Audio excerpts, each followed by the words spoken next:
Hey, what's up everybody? Brian here with Practically Biblical, and today I want to share a story from Mark chapter 12 about a poor widow whose offering of just 2 small copper coins has come to be remembered through the centuries as one of the greatest gifts ever given. More on that right after this.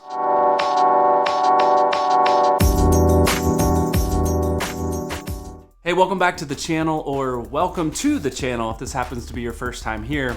On this channel, I share stories of scripture and offer practical insights that I hope are valuable to you as you explore the Bible more for yourself. If that's a journey you're on, consider subscribing for fresh content every week.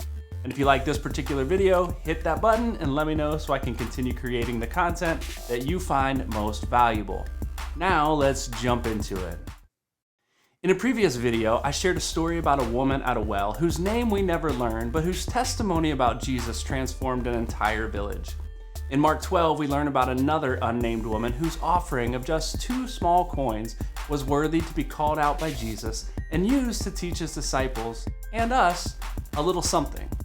But in order to grasp the full significance of that story, we need to back up and understand what was happening just before she dropped her coins into the bucket. One day Jesus entered the temple courts, as he often did while in Jerusalem, and began teaching the people. This day was a little different though, because it was only days before he was eventually arrested and crucified. By this time in his ministry, the religious leaders were desperate to get Jesus out of the picture, so they began to team up with others who hated Jesus to try and trap him in his words in front of everyone. That particular day, 3 different groups came at him with 3 different questions that were carefully designed to trip him up and expose him as the fraud they all thought he was. But all 3 times, Jesus saw right through their treachery and outsmarted them, and they were sent home angrier than ever. I talked a little bit more about that situation and specifically one of those 3 questions that he was asked in another video that should be showing up right about now. And it's also linked in the description below, so be sure to check out that video after this one ends. Then after all that testing, Jesus warned his disciples within earshot of the entire crowd to beware of the teachers of the law, because they like to be honored and flaunt their importance and for show pray really lengthy prayers in public, but who behind the scenes prey on the weak, and in this case they devour or forcibly appropriate widows' houses. As he finished saying that, Jesus took a seat. Still in the same temple court, but this time opposite the place where the offerings were given.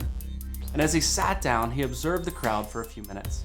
He watched as people dropped their offerings into the receptacles in the courtyard.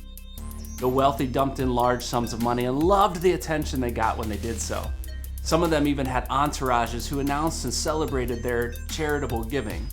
But then, among all the fanfare, a poor widow squeezed through the crowd, hoping not to be noticed, and dropped her 2 small copper coins into the bucket.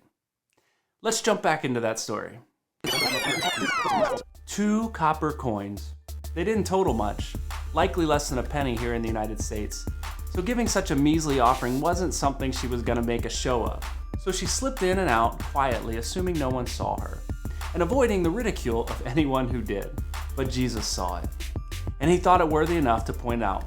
And rather than making a scene, he called his disciples over and shared a little teaching moment with them. He said this poor widow put more into the treasury than all the others, which likely would have been met with a few chuckles even from his disciples. But he went on to explain. They all gave out of their wealth, but she, out of her poverty, put in everything, all that she had to live on. Which makes me wonder if she might have been there earlier that same day and overheard Jesus, while being questioned about paying taxes to Caesar, told the people to give to Caesar what is Caesar's and give to God what is God's. Let's look at some of the key points of this story.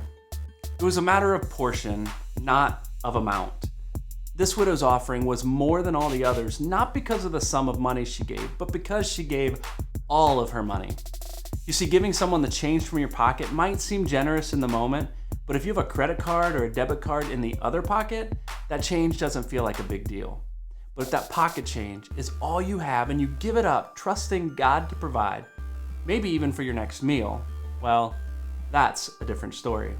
The second thing we learn, this was a matter of faith, not of recognition. It wasn't about her wanting to be recognized for giving everything she had. In fact, she was likely quite embarrassed that that was all she had to give. For her, this was a simple act of faithfulness to contribute what she could to the work of the ministry, trusting God could use anything she had to offer. And finally, she did the right thing, and the right person noticed. You see, we all want to be noticed, and sometimes we're willing to do all sorts of things to get people's attention. But not this woman. She did the right thing, thinking and even hoping that no one noticed. But Jesus did, from all the way across the courtyard. You see, Jesus sees even our smallest acts of faithfulness, and he produces fruit from them. Recognition feels great, and it's a stroke to the ego for sure, but we have to constantly check the motives of our hearts to make sure we're not making our works about us.